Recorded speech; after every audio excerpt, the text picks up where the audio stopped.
안녕하십니까. 사랑의 집 가정문화연구원 이사장 주수익입니다. 아담과 하와가 선악과를 먹은 다음 인간에게는 두 가지 문제가 생겼습니다.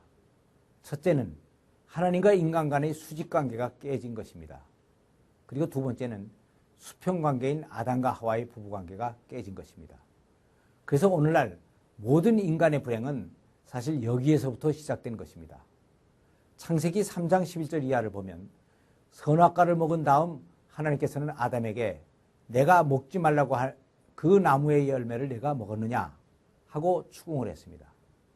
그랬더니 아담은 하나님이 주셔서 나와 함께한 그 여자가 주므로 내가 먹었나이다 라고 대답을 했습니다. 이 말은 자기가 먹기는 먹었지만 먹게 한 원흉은 하와이고 하와는 하나님께서 주신 여자니까 결국은 책임이 하나님께 있지 않느냐 하는 항의였습니다.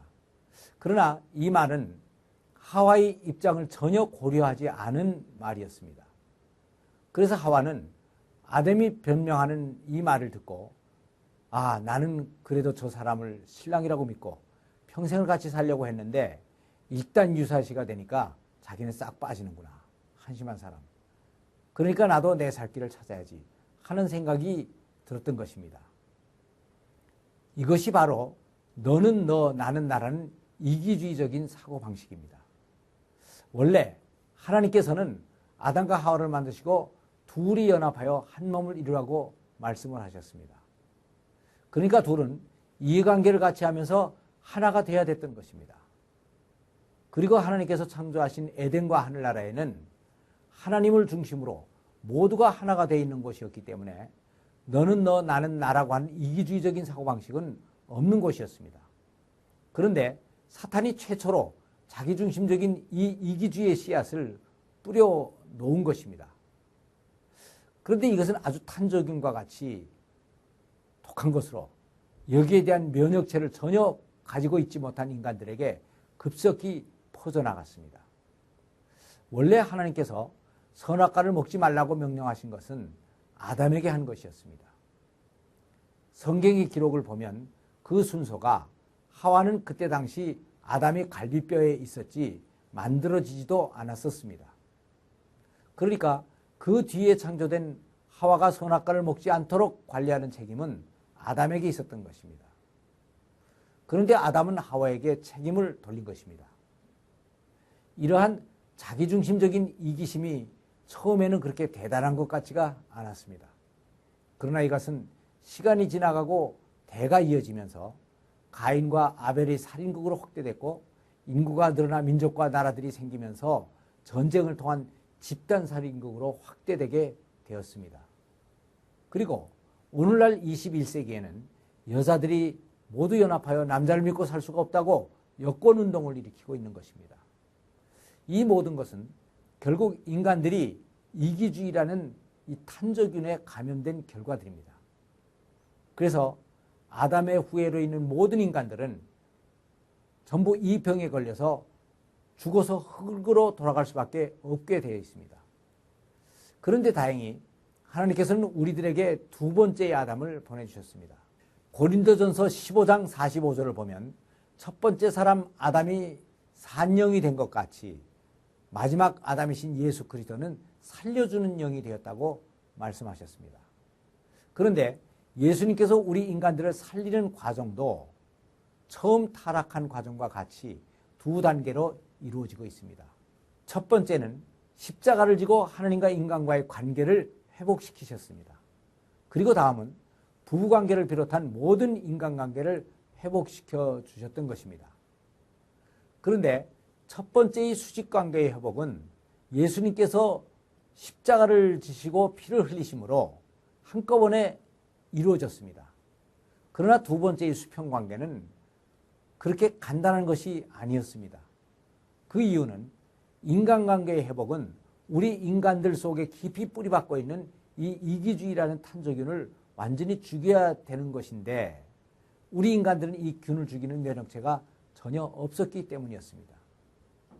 그래서 예수님께서는 십자가에 달리시면서 이 균을 죽일 수 있는 면역체를 만들어서 우리에게 주셨습니다.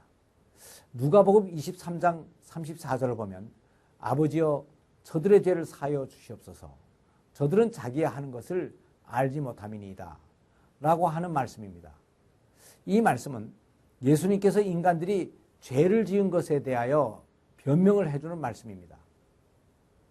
자식이 동네에서 큰 잘못을 저지르고 돌아오면 어머니가 사람들에게 변명하는 말들이 있습니다.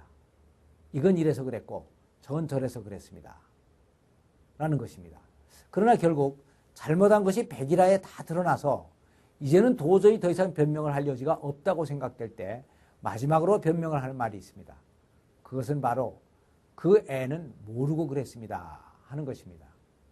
그 이유는 모르고 한 것은 죄가 없거나 또 있어도 덜하기 때문입니다. 그리고 이 모르고 했다는 말 속에는 아주 깊은 뜻이 두 가지가 있습니다.